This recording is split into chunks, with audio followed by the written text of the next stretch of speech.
Good morning. Last हमने chapter BP cost volume profit analysis पढ़ा था। अब कॉस्ट अकाउंटिंग के बारे में और भी बहुत सारे चैप्टर्स हैं जो अपने को पढ़ने हैं, लेकिन उससे पहले कॉस्ट का सारा स्ट्रक्चर आपको मालूम होना चाहिए। हालांकि सेकेंड ईयर में फर्स्ट ईयर में कॉस्ट अकाउंटिंग में आपने पढ़े हुए हैं सारे स्ट्रक्चर, लेकिन फर्स्ट ईयर पढ़े हुए काफ़ी साल हो गए हैं, आपको 4 साल हो गए, तो काफ़ी माइंड से स्लिपी हो जाती है चीज़ें, तो उसमें कोई दिक्कत नहीं है। अब मैं पहले तो कॉस्ट का स्ट्रक्चर आपको वापस से समझा रहा हूँ। हालांकि ये इनिशियल स्टेज है, कॉस्ट का स्ट्रक्चर आपको पता है, ये सबको पता होना ही चाहिए, इसके बिना कॉस्ट अकाउंटिंग का काम हो नहीं सकता है ना। तो पहले कॉस्ट का स्ट्रक्चर हम समझ लेते हैं पूरा, उसके बाद में आगे जो भी चैप्टर पढ़ना है उसके बारे में बात करेंगे, ठीक है। सबसे पहली बात आपको पता है, एलिमेंट ऑफ कॉस्ट, लागत के तत्व। तो लागत के 3 तत्व होते हैं, आपको पता है कौन कौन से? सामग्री, मटेरियल, श्रम, लेबर और व्यय, एक्सपेंस, ठीक है। अब आपको पता है मटेरियल के भी 2 पार्ट हो जाते हैं, डायरेक्ट मटेरियल, इनडायरेक्ट मटेरियल, प्रत्यक्ष सामग्री, अप्रत्यक्ष सामग्री। श्रम के भी 2 पार्ट हो जाते हैं, डायरेक्ट लेबर, इनडायरेक्ट लेबर, और एक्सपेंस के भी 2 पार्ट हो जाते हैं, डायरेक्ट एक्सपेंस और इनडायरेक्ट एक्सपेंस, ठीक है ना।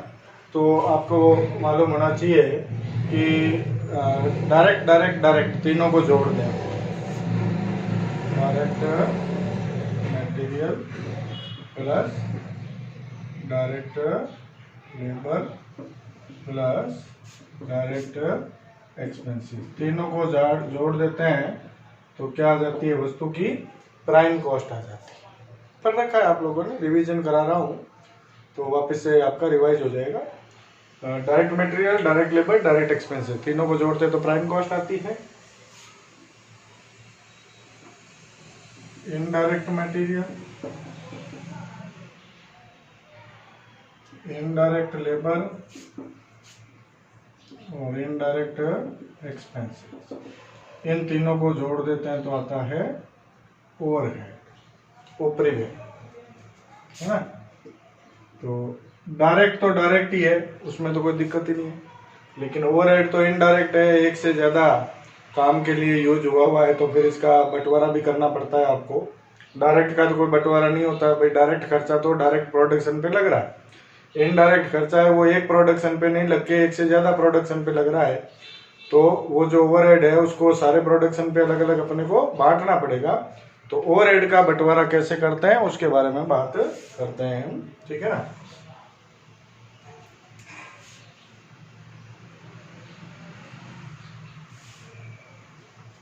ऊपरी व्यय, ओवरहेड, ऊपरी व्ययों का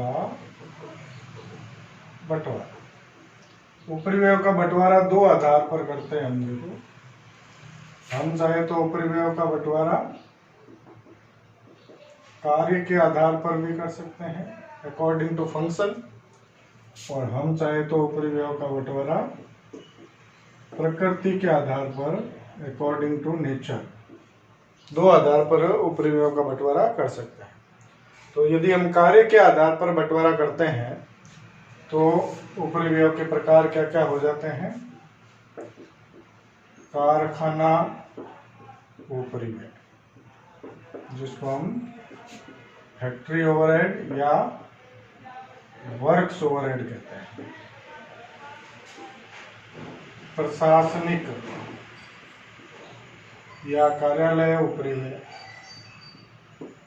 ऑफिस एंड एडमिनिस्ट्रेशन ओवरहेड। तीसरा, विक्रय एवं वितरण ऊपरी व्यय, सेलिंग एंड डिस्ट्रीब्यूशन ओवरहेड, ठीक है ना। तो और कुछ आइटम ऐसे होते हैं जो लागत में शामिल नहीं करते। तो 4 तरह की कैटेगरी हो जाती है इन आइटम्स की। लागत में शामिल नहीं करने वाले आइटम्स कौन से होते हैं? एक तो फाइनेंशियल नेचर के वित्तीय प्रकृति के जो आइटम्स होते हैं उनको लागत में शामिल नहीं करते हैं हम। और जैसे कोई लॉस हो गया, असामान्य हानि हो गई, उसको लागत में शामिल नहीं करते। कोई दान दिया या इस तरह के कोई आइटम है जिनका कॉस्ट से कोई लेना देना नहीं है, उनको शामिल नहीं करते हैं। या लाभों का बंटवारा करना, जैसे लाभांश बांटना, रिजर्व में ट्रांसफ़र करना लाभों को, टैक्स चुकाना, ये सब चीज़ें जो है जिसका लागत से कोई रिलेशन नहीं होता है, उनको तो हम लागत में शामिल करते ही नहीं। ठीक है ना। मेनली हम जितने भी उपरिव्यय उनको 3 भागों में बांटते हैं। एक कारखाना उपरिव्यय, कार्यालय एवं प्रशासनिक उपरिव्यय, और वितरण और विक्रय एवं वितरण उपरिव्यय। तो कारखाना उपरिव्यय में कौन से उपरिव्ययों को लेके जाते हैं हम? सीधी सी बात है, ऐसे उपरिव्यय जिनका सीधा सीधा संबंध कारखाने से, फैक्ट्री से होता है, उनको कारखाना उपरिव्यय की कैटेगरी में डाल देते हैं। फैक्ट्री से रिलेटेड कोई भी खर्चा है तो वो कारखाना उपरिव्यय में चला जाए। तो खर्चा देखते ही अपने को पता लग जाएगा कि ये फैक्ट्री से रिलेटेड है या नहीं। ठीक है ना। तो देखते ही पता लग जाता है कि फैक्ट्री का है या ऑफिस का है या सेल से संबंधित है। तो फैक्ट्री से रिलेटेड जो भी खर्चे हैं वो कारखाना उपरिव्यय की कैटेगरी में आ जाएंगे। ठीक है। उसके बाद प्रशासनिक एवं कार्यालय एवं प्रशासनिक उपरिव्यय, तो ऑफिस से रिलेटेड जो भी खर्चे हैं वो सारे प्रशासनिक उपरिव्यय की कैटेगरी में आ जाते हैं। पता है आपको, ऑफिस और एडमिनिस्ट्रेशन से रिलेटेड। ठीक है। और माल को बेचने और वितरण करने से संबंधित जितने भी खर्चे होते हैं, जैसे गोडाउन से संबंधित सारे खर्चे हैं, सेल्समैन से संबंधित सारे खर्चे हैं, कोई वितरण करने के लिए डिलीवरी वैन खरीदी हुई हमने, तो वैन से संबंधित सारे खर्चे हैं, है ना। एडवर्टाइजमेंट वगैरह है, सेल से संबंधित है सारे। तो सेल से संबंधित या वितरण से संबंधित सारे खर्चे विक्रय और वितरण उपरिव्यय की कैटेगरी में डाल देते हैं। तो ये 3 तरह की कैटेगरी होती है कार्य के आधार पर। जो खर्चे कारखाने से रिलेटेड होते हैं उनको कारखाना उपरिव्यय में डाल देते हैं। जो प्रशासनिक खर्चे होते हैं या कार्यालय से संबंधित होते हैं उनको ऑफिस और एडमिनिस्ट्रेशन ओवरहेड में डाल देते हैं। और जो विक्रय या वितरण से संबंधित होते हैं उनको सेलिंग या डिस्ट्रीब्यूशन में डाल देते हैं। और जिनको हम लागत में शामिल नहीं करते हैं वो आइटम भी मैंने आपको बता दी। अब बात आती है प्रकृति के आधार पर। कार्य के आधार पर तो वर्गीकरण हो गया उपरिव्ययों का। प्रकृति के आधार पर उपरिव्ययों को 3 भागों में बांटते हैं। एक परिवर्तनशील उपरिव्यय, वेरिएबल ओवरहेड। दूसरा स्थिर उपरिव्यय, फिक्स्ड ओवरहेड। और तीसरा अर्ध परिवर्तनशील उपरिव्यय, सेमी वेरिएबल। ठीक है ना। तो परिवर्तनशील उपरिव्यय किसको कहते हैं? फिक्स, मतलब जो स्थिर उपरिव्यय है वो क्या होते हैं, और अर्ध परिवर्तनशील उपरिव्यय जो है वो क्या होते हैं, उनके बारे में बात करते हैं। ठीक है। सबसे पहले आता है परिवर्तनशील उपरिव्यय, वेरिएबल ओवरहेड।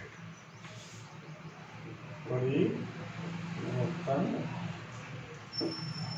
किसको कहते हैं? ऐसे उपरिव्यय जो उत्पादन में परिवर्तन के साथ साथ परिवर्तित हो जाते हैं। उत्पादन में परिवर्तन के साथ परिवर्तित, मतलब यदि आपने उत्पादन बढ़ाया है तो खर्चा बढ़ जाएगा, उत्पादन घटाया है तो खर्चा घट जाएगा। और परिवर्तन भी सेम प्रोपोर्शन में, परिवर्तन भी कैसे होगा? सेम प्रोपोर्शन में परिवर्तन होगा। मतलब आपने उत्पादन मान लो 20% बढ़ाया है तो खर्चा भी 20% ही बढ़ेगा, ना 19% बढ़ेगा ना 21% बढ़ेगा, है ना। मान लो उत्पादन आपने 15% घटाया है तो खर्चा भी 15% घटेगा। तो यदि उत्पादन में परिवर्तन के कारण से उपरिव्ययों में परिवर्तन होता है और उसी प्रोपोर्शन में होता है जिस प्रोपोर्शन में उत्पादन में परिवर्तन हुआ है, तो उसको हम क्या कहते हैं? परिवर्तनशील उपरिव्यय। ठीक है ना। तो परिवर्तनशील उपरिव्यय जो होते हैं वो प्रति इकाई क्या होते हैं, स्थिर होते हैं। प्रति इकाई है ना, इकाई का भाग लगा दो खर्चे में, तो एक इकाई पे मान लो 50,000 का खर्चा हुआ, 10,000 इकाइयां बढ़ा रहे हैं तो एक इकाई पे 5 रुपए का खर्चा हो गया। अब आपने इकाइयां बढ़ाई, मान लो 10,000 से 11,000 कर दी, तो एक इकाई पे तो 5 रुपये रहेगा, तो 11,000 इंटू 5 55,000। चेंज तो हो गया ना, 50 से 55 हो गया है ना, अमाउंट चेंज होती है लेकिन प्रति इकाई जो खर्चा है वो स्थिर रहता है। ठीक है ना, तो 5 रुपए तो 5 ही रहेगा, उसमें चेंज। ठीक है। दूसरा स्थिर उपरिव्यय, ऐसे उपरिव्यय जिन पर उत्पादन में परिवर्तन का प्रभाव नहीं पड़ता। मतलब उत्पादन में आपने चेंज कर दिया तो भी ऐसे उपरिव्ययों पर कोई प्रभाव नहीं पड़ेगा। आपने उत्पादन बढ़ा दिया तो भी खर्चा नहीं बढ़ेगा, आपने उत्पादन घटा दिया तो भी खर्चा नहीं घटेगा। जैसे मान लो बिल्डिंग का किराया है, 50,000 रुपये बिल्डिंग का किराया है महीने का। अब आप उत्पादन बढ़ा रहे हो बिल्डिंग में तो कोई किराया थोड़ी बढ़ जाएगा, किराया तो उतना ही रहेगा। उत्पादन घटा दिया तो किराया घट थोड़ी जाएगा, उतना ही रहेगा। ठीक है ना। अभी जैसे लॉकडाउन हुआ, लॉकडाउन में आपका उत्पादन बंद ही रहा लेकिन किराया तो लग ही रहा है ना। तो ऐसे खर्चे क्या है, स्थिर प्रकृति के होते हैं। किराया हो गया, इंश्योरेंस हो गई, डिप्रिसिएशन हो गया, कर्मचारियों का वेतन हो गया, जो स्थिर प्रकृति के खर्चे हैं जिन पर उत्पादन में परिवर्तन का कोई भी प्रभाव नहीं पड़ता है, उनको हम कहते हैं स्थिर उपरिव्यय। ठीक है। तीसरा है अर्ध परिवर्तनशील उपरिव्यय, सेमी वेरिएबल ओवरहेड। अर्ध परिवर्तनशील उपरिव्यय ऐसे होते हैं जिसमें कुछ भाग परिवर्तनशील उपरिव्यय का होता है और कुछ भाग स्थिर रहेगा। मतलब कुछ भाग स्थिर रहेगा, कुछ भाग परिवर्तनशील रहेगा, उनको कहते हैं अर्ध परिवर्तनशील। कैसे?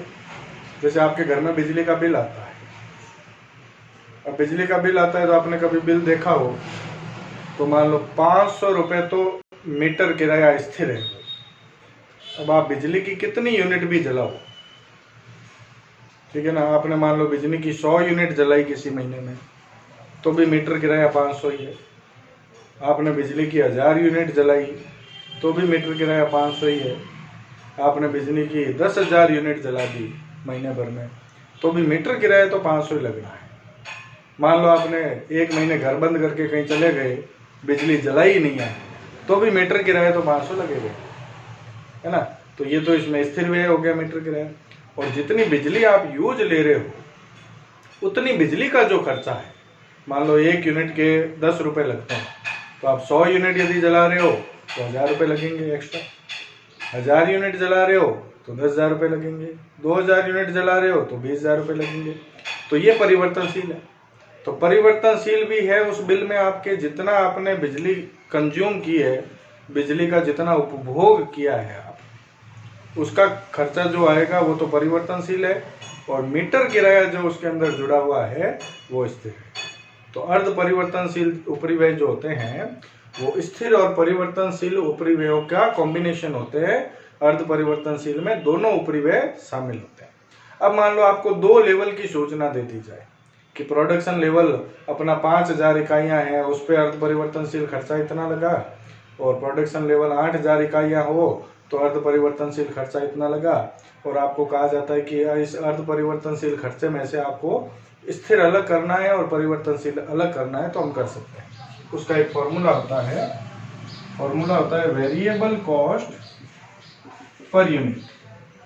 Variable cost per unit is equal to change in overhead upon change in output. Variable cost per unit बराबर चेंज इन ओवरहेड बटा चेंज इन आउटपुट। ये ध्यान रखना है आपको। इस फॉर्मूले को लगा के आप अर्ध परिवर्तनशील उपरिव्यय में से परिवर्तनशील उपरिव्यय अलग कर सकते हैं, है ना, और स्थिर अपने आप ही अलग हो जाएगा। फिर जब टोटल अर्ध परिवर्तनशील मालूम है अपने को, उसमें से परिवर्तनशील हमने अलग कर दिया तो स्थिर अपने आप ही बचा हुआ हो गया। तो इस फॉर्मूले से आप अलग अलग भी कर सकते हैं। ठीक है, बाकी का काम जो है वो नेक्स्ट वीडियो में बात करेंगे। Thank you.